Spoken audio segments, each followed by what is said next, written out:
So a couple weeks ago, I made what I think is probably the best and worst financial decision of my life, and I purchased my ultimate dream car. So with that decision to buy this car, it gets a little bit more complicated. I actually was able to stop and see the car last time I was out west, but they had the carburetor taken off, getting it rebuilt, putting new plugs in it, some other stuff. So I've actually never seen this car run in person, but at least I got to check it out, look over the car, and sit in it, make sure it's exactly what I wanted.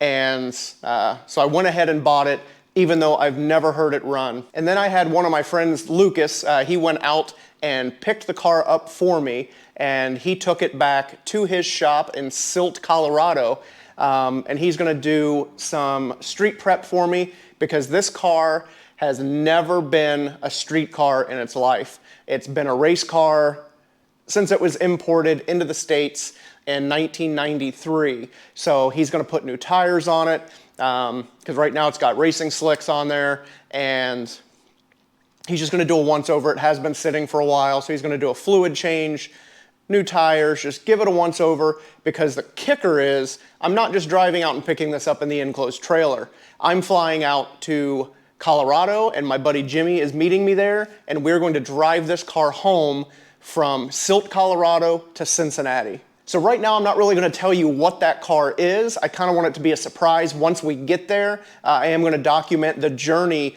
to get the car, kinda Jimmy's first time seeing the car, my first time checking it out while it's running. But before we get into all of the journey part of it, I kinda wanted to talk a little bit about why this is my dream car and why I think it's a good and bad financial decision and why I'm doing it at this time in my life. So when I was a kid, I got the opportunity to ride in one of these cars, and instantly I was ruined. I told everybody growing up that someday I'm going to own this car or one of these cars, not necessarily that exact car that I rode in, but one of them. So when I set my mind to something, I definitely pursue it, and I put a deadline on it. So about 8 years ago, I put it on my 10-year list. It said, before I am 40 years old, I will own this car. And everybody told me that I should wait till I'm older, till I'm ready to retire, until I'm more financially stable, or whatever the excuse is. And while that is all good advice, my thought on that is, if I wait too long, I won't be physically able to enjoy the car. I might not live to be old enough to enjoy the car, because you really never know what's gonna happen. I could get hit by a bus tomorrow, and I still don't get to enjoy my dream car. So I stopped and looked at this thing, fell in love with it, and then I was still kind of on the fence about it. And I talked to a whole bunch of friends, young people, old people, healthy people, people with some health issues, and kind of the general consensus I was getting from everybody was they were saying, if you can swing it, don't wait. Just because a lot of my older friends, they've had dreams of doing certain things when they retire or after they're over a certain age. And at this point, they're not able to do those things for whatever the reason.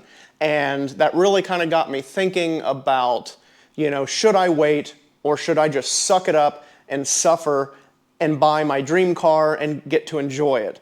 So obviously, I went ahead and purchased it, and hopefully everything works out with it, but I figured, you know what, I'm 37 years old, I'll be 38 in a few weeks.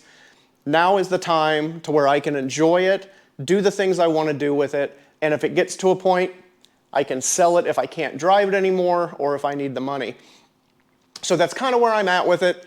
I'm really excited about it, even though it probably doesn't look like it. I just don't get worked up over a whole lot, but this is my ultimate dream car, and I am super pumped that I'll be flying out to Colorado to get this thing in a couple days. So I got to get to work, try to get a bunch of stuff done before I leave to go get this thing. And yeah, I'm glad you guys are following along. I'm really hoping I get some epic shots, and I think that you guys will be kind of blown away at what the car is and the fact that I'm a big enough idiot to drive this thing cross country, because not very many people would drive one of these more than a couple hours, and we're gonna drive it about 20. So make sure to stick around for the rest of this video showing the journey from the shop flying to Colorado, checking out the car. You're gonna get to see Jimmy's reaction to the car. You'll get to see Lucas, who's been doing all the street prep to get this thing ready to drive cross country. So stick around, check it out, and I'm super excited to show you guys the silly nonsense that's gonna happen on this epic road trip. So tomorrow's the big day. I'm in the shop right now, just wrapping up the last things I have to do, getting all my camera gear packed up, everything ready so I can fly out tomorrow, go check out the car, and get ready for our drive home.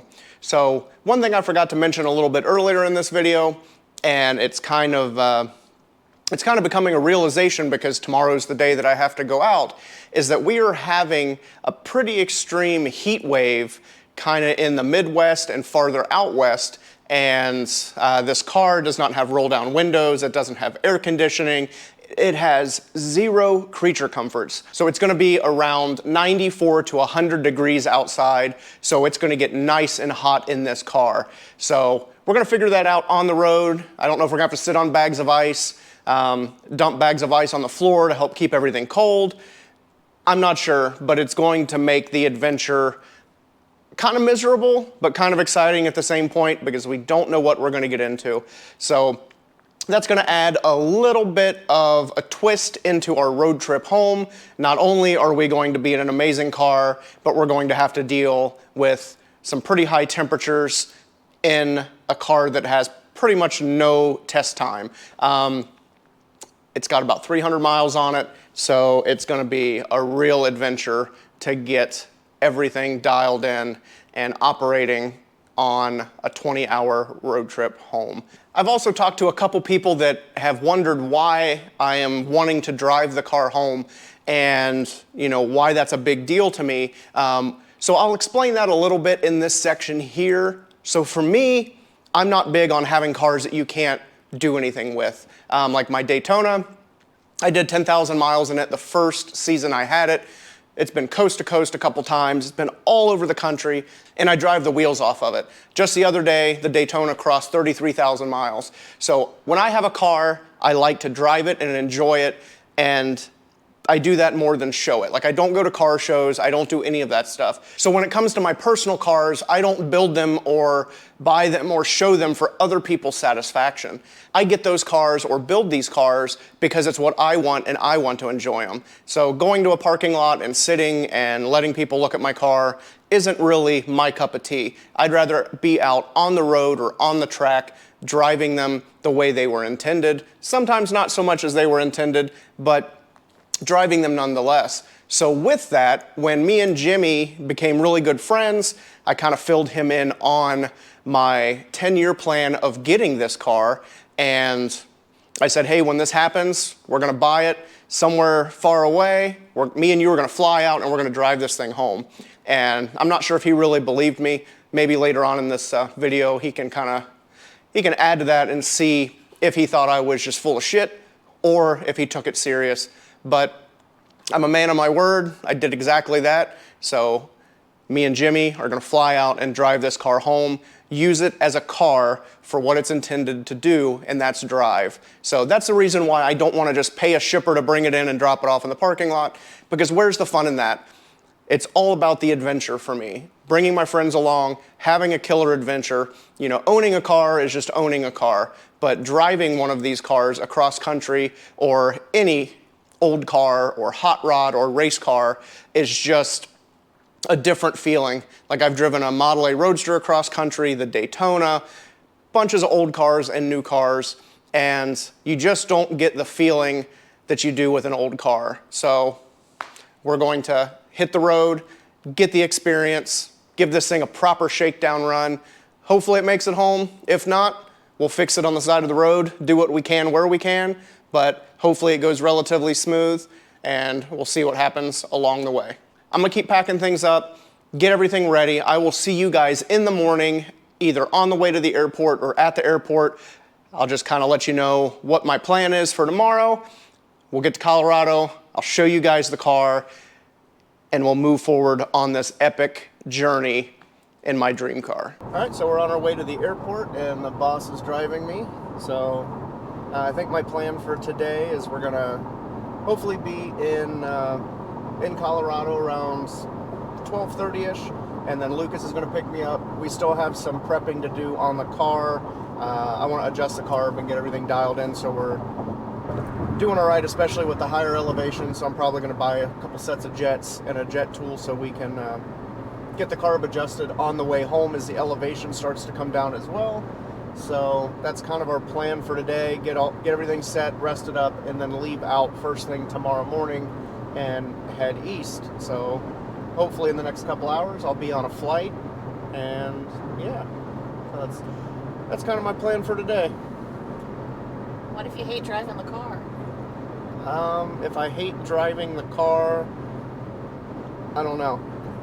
I guess I could drive it home and suffer and then sell it, but I can't see how I would hate driving it. I think it would take a lot, but I guess you never know.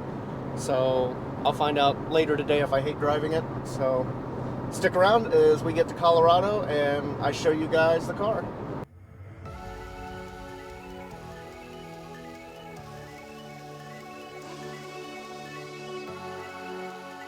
So I just wanted to interrupt the video for a split second and give you guys a little bit of information. As you can see, I am back in the shop. When I first got to Colorado, we had a little bit of an incident, and I didn't get some of the interviews with Jimmy or the content I wanted in the proper order. So some of the stuff might have been filmed here or on the road, and it might not be perfectly in order of how it was filmed, but to get the video to look the way I wanted, we had to kind of fill in the blanks where I could with stuff I missed from the incident. So stick around, I'll explain that in the video a little bit, and thanks for being patient.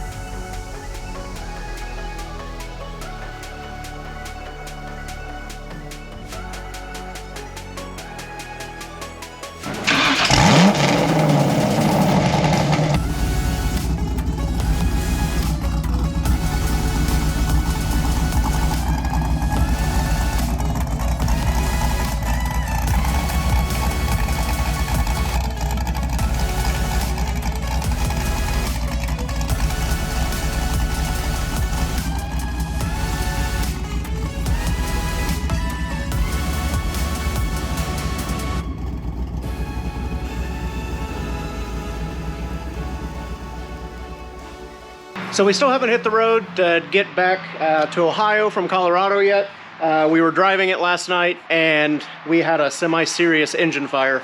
So that's kind of where we are today. We had to go through the carburetor, replace a bunch of fuel lines, melted a bunch of wiring. I mean, it was a mess. We were probably a few seconds away from a total loss on the car. I'll turn the camera around. You can see that, you know, melted part of the windscreen, and it started to brown up in the body. So it was a pretty nasty fire, but we got it under control and getting it back together, and hopefully we'll hit the road here in the next few hours.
So as I mentioned earlier in this video, we had an engine fire Monday night after we got to check the car out and we're out putting road miles on it.